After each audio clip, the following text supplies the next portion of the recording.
ಕನ್ನಡಿಗರಿಗೆ ನಮಸ್ಕಾರ. ನೀವು ನೋಡ್ತಾ ಇದ್ದೀರಿ ಬಿಬಿ ನ್ಯೂಸ್ ಕನ್ನಡ. ನಾನು ಅಕ್ಷತಾ ಕುಲಕರ್ಣಿ. ಇನ್ನು ಮುಂದೆ ಖಾಸಗಿ ಮತ್ತು ಸರ್ಕಾರಿ ಶಾಲೆಗಳಲ್ಲಿ ವಿದ್ಯಾರ್ಥಿನಿಯರಿಗೆ ಮುಟ್ಟಿನ ಸಂದರ್ಭದಲ್ಲಿ ಸ್ಯಾನಿಟರಿ ಪ್ಯಾಡ್ಗಳನ್ನು ಉಚಿತವಾಗಿ ಒದಗಿಸಬೇಕೆಂದು ಸುಪ್ರೀಂ ಕೋರ್ಟ್ ಎಲ್ಲಾ ರಾಜ್ಯ ಮತ್ತು ಕೇಂದ್ರಾಡಳಿತ ಪ್ರದೇಶಗಳಿಗೆ ನಿರ್ದೇಶನ ನೀಡಿದೆ. ಈ ಕುರಿತು ಇಲ್ಲಿದೆ ವಿಶೇಷ ವರದಿ. ಹೌದು, ಮುಟ್ಟಿನ ಆರೋಗ್ಯದ ಹಕ್ಕು ಸಂವಿಧಾನದಲ್ಲಿ ಪ್ರತಿಪಾದಿಸಲಾದ ಜೀವನದ ಮೂಲಭೂತ ಹಕ್ಕಿನ ಒಂದು ಭಾಗವಾಗಿದೆ ಎಂದು ಕೋರ್ಟ್ ಅಭಿಪ್ರಾಯಪಟ್ಟಿದೆ.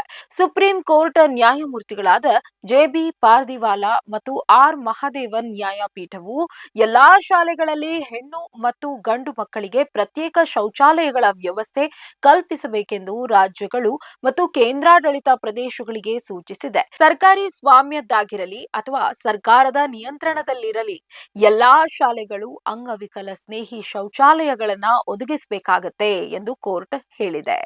ಸಂವಿಧಾನ 21ನೆಯ ವಿಧಿಯ ಅಡಿಯಲ್ಲಿ ಮುಟ್ಟಿನ ಆರೋಗ್ಯದ ಹಕ್ಕು ಬದುಕುವ ಹಕ್ಕಿನ ಭಾಗವಾಗಿದೆ ಎಂದು ಸುಪ್ರೀಂ ಕೋರ್ಟ್ ಅಭಿಪ್ರಾಯಪಟ್ಟಿದೆ.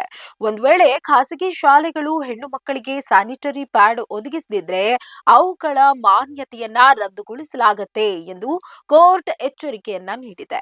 ಒಂದು ವೇಳೆ ಬಾಲಕಿಯರಿಗೆ ಶೌಚಾಲಯ ಮತ್ತು ಉಚಿತ ಸ್ಯಾನಿಟರಿ ಪ್ಯಾಡ್ಗಳನ್ನು ಒದಗಿಸಲು ವಿಫಲವಾದರೆ ಅದಕ್ಕೆ ಸರ್ಕಾರಗಳನ್ನೇ ಹೊಣೆಗಾರರನ್ನಾಗಿ ಮಾಡಲಾಗುವುದು ಎಂದು ಕೋರ್ಟ್ ಸ್ಪಷ್ಟಪಡಿಸಿದೆ. 6ರಿಂದ 12ನೆಯ ತರಗತಿಯ ಹದಿಹರೆಯದ ಬಾಲಕಿಯರಿಗೆ ಸರ್ಕಾರಿ ಮತ್ತು ಸರ್ಕಾರಿ ಅನುದಾನಿತ ಶಾಲೆಗಳಲ್ಲಿ ಕೇಂದ್ರ ಸರ್ಕಾರದ ಶಾಲಾ ಬಾಲಕಿಯರಿಗೆ ಮುಟ್ಟಿನ ನೈರ್ಮಲ್ಯ ನೀತಿಯನ್ನ ಭಾರತದಾದ್ಯಂತ ಜಾರಿಗೆ ತರುವಂತೆ ಕೋರಿ ಜಯಾ ಠಾಕೂರ್ 2024ರ ಡಿಸೆಂಬರ್ 10ರಂದು ಸಲ್ಲಿಸಿದ ಸಾರ್ವಜನಿಕ ಹಿತಾಸಕ್ತಿ ಅರ್ಜಿಯ ವಿಚಾರಣೆಯ ವೇಳೆ ಸುಪ್ರೀಂ ಕೋರ್ಟ್ ಈ ಆದೇಶ ನೀಡಿದೆ.